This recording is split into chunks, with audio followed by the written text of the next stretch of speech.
Okay, this video is going to show you how to get started with your project where you're putting yourself on a magazine cover. And I'm going to use this picture of myself first. And all I'm going to do is show you how to tweak it in Camera Raw, and then also to do some things with the healing brush that I want to do initially, and then also masking out the background. Those are kind of your first steps for what you should be doing. So first of all, I'm going to zoom in to my face here so I can just get a better idea of what I'm seeing. And in case you zoom in too far, you can always hold Alt and click, and that will bring you back out. Okay, so on the right side, on the Basic tab, this is mainly the one you're going to use. You can choose the white balance. This one isn't too bad, but I would like to change it to match what we're doing, so you can choose fluorescent because we know it was shot in a fluorescent lighting room, and it just warms it up a little bit, just enough to make it look better. Now the brightness is pretty good, but if your picture was too dark overall, maybe it came out like this, you can use exposure to brighten it up. Contrast is something you can mess with too to see do you like it with a little more contrast or not. Generally, if you go too far in either end, it will look not that realistic. I'm going to bump my contrast up just a little bit, maybe just by 5. I'm going to mess around with the whites and the blacks too. By bringing the whites up a little bit, it makes whites a little bit more intense, and blacks, by bringing it down, makes it a little more intense as well. Something like that. Do the shadows and highlights just a little bit up and down. So you can mess around with these to see what you want it to look like. Clarity will sort of sharpen it a little bit, but that one I'll leave at 0. Vibrance, I'll turn up a little bit just to intensify the colors, and saturation, maybe only by 2 or 3%. You can also type in these boxes if you have a specific number that you want to use.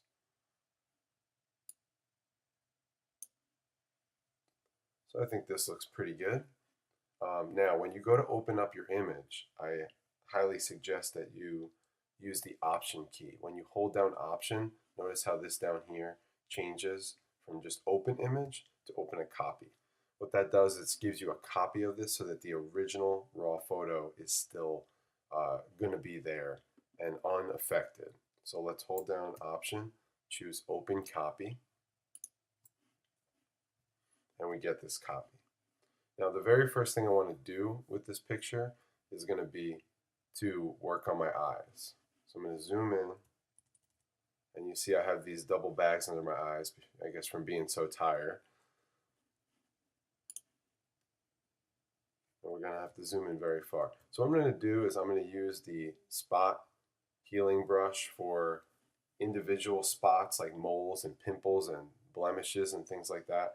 But for wider areas, you want to use the healing brush tool. So we'll do that first, at least on mine. You guys are young, so you probably won't have this type of situation, but if you do, or have some areas that are larger you want to remove, this is what you want to do. So with the healing brush, with any of these healing tools, you want to use a brush size that is not too big or not too small. You want to get the smallest size you can that fits the area you want to correct.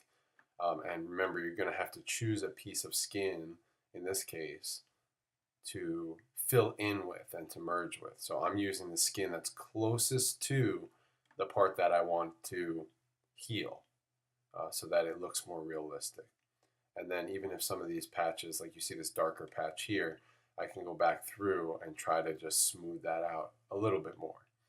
So you can see how I just got rid of that one of the bags under my eyes. I'm going to do the same thing on the other side, essentially the same idea, just using the same skin on that side with the right lighting.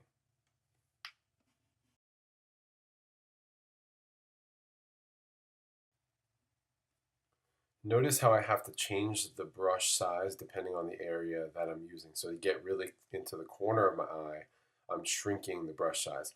And I'm just using the bracket keys. The left bracket makes it smaller, the right bracket makes it bigger. I found that easier instead of having to click back up to the options bar every time I want to change the brush size. So I recommend using those bracket keyboard shortcuts here.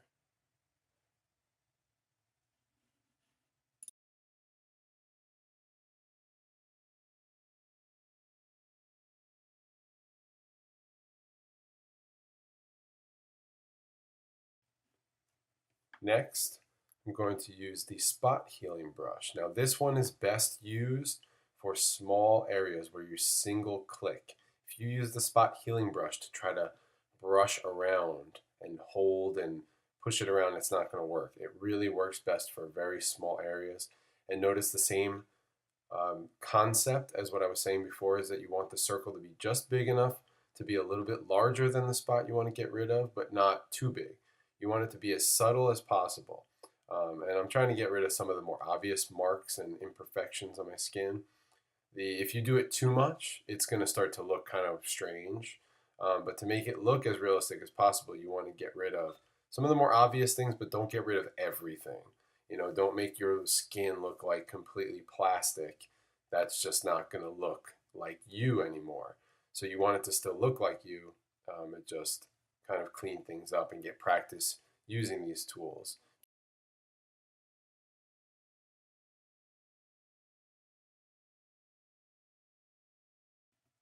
Next, we're going to work on my eyes and try to brighten them up a bit.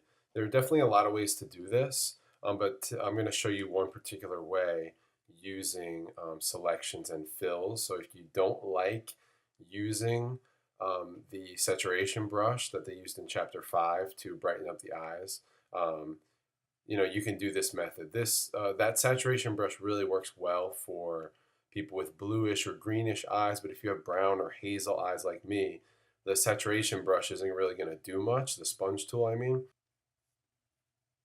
First, we need to create a new layer to do this eye adjustment. So I'm using the elliptical marquee selection tool. And remember that when you're using this tool, you can hold the space bar and move it around before you drop it. So while you still hold the mouse button, hold space, move it around, let go of space bar, and then you can drop it. So we're going to do that, and then we're going to use it in subtraction mode, and I change that on the options bar, make it to subtract mode. Take another circle and cut out the pupil. So you essentially want to try to just select the iris of your eye, so no pupil and none of the white area either. Then you're going to go ahead and fill that selection with white. But make sure you have created a new layer first.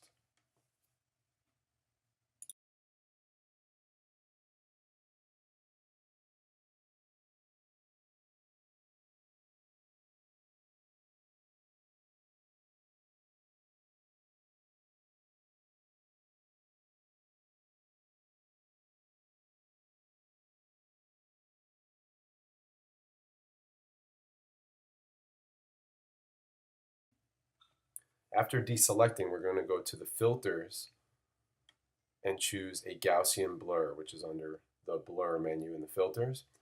And this one you gotta kind of mess around with. Try it, at 1, 1.5, 2, 2.5, 3, till you get a nice kind of soft blur. So first I'll try 1.4 and see how that looks. Still doesn't look realistic yet. So what we're gonna do is in the layers panel, with our layer chosen, you have to go to the blending modes, which give you different ways of blending the layers together. We're choosing overlay. Now you can see how it overlays the white and mixes it in, blends it in with the picture below, sort of giving it this brighter look. So I've noticed now that it's still too hard of a fade and I need to go and blur it even further. So I'm turning it up to 2.5 pixels on the blur, almost to 3. Now when you blur it, some of that white is going to bleed out into the other areas. You can use the eraser tool to just erase some of those spots and leave it so that it's just on the iris of your eye.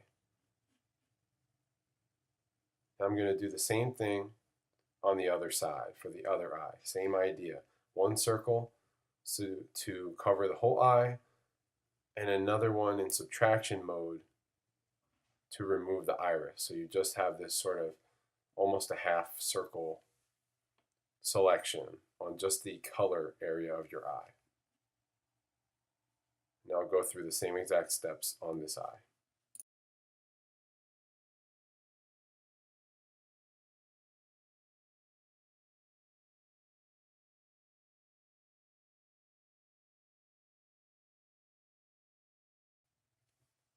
Now the trick to making this effect look realistic is to make it as subtle as possible. So not only have we blurred it and done an overlay, we also can turn down the opacity of those eye layers to make it fade even further and blend in even further, so it's not so striking. It makes you look like an alien. With this, it makes it look a lot more natural. So you can turn down the opacity to make it look as realistic as possible. All right, the last thing I'll show you in this video is a review of how to mask out the background. So remember, we are not deleting the background. We are using a mask to simply hide it. And the main reason behind that is it is non-destructive, so we can always go back and adjust that mask and change it. So if our selection is not perfect in the beginning, because it won't be, you can always change it afterwards. So I'm using the quick selection tool, going through, just trying to select only the background and none of me, and trying to get the best possible. And remember, if you go too far, you just have to hold down Alt to put it in subtraction mode and take parts out of the selection.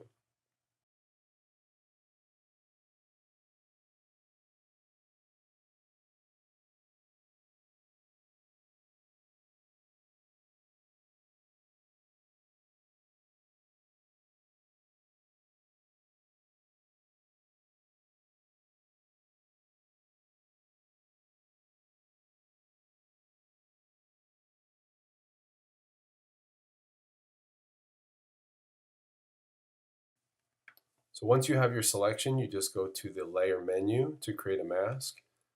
Go to layer mask, and right now we want to hide the area that's selected.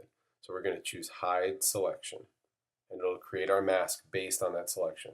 But as you can see there, I already messed up a few parts. There's a piece of the ceiling left and a part of my arm that got cut out. So we can fix this because it's non-destructive.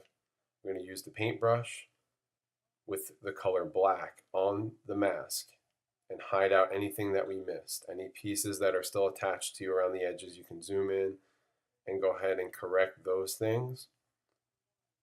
And if there are any areas that are hidden that should be revealed, you just change the color, right? You change the color to white. Like this area under my sleeve, you can see is cut out by accident. So I'm going to change the color to white and paint over that to correct it. And you can always change the hardness or softness of the brush depending on what you need.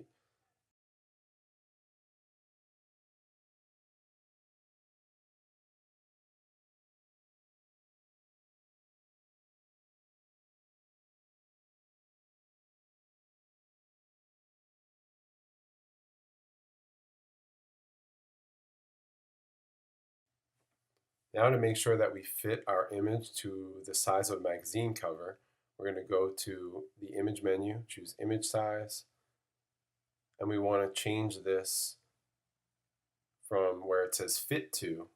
We want to change it from original size and say fit to letter size, which is 8.5 by 11 at 300 dpi's. And it's going to just slightly adjust the size, keep all the proportions, so that way it's set for a magazine cover.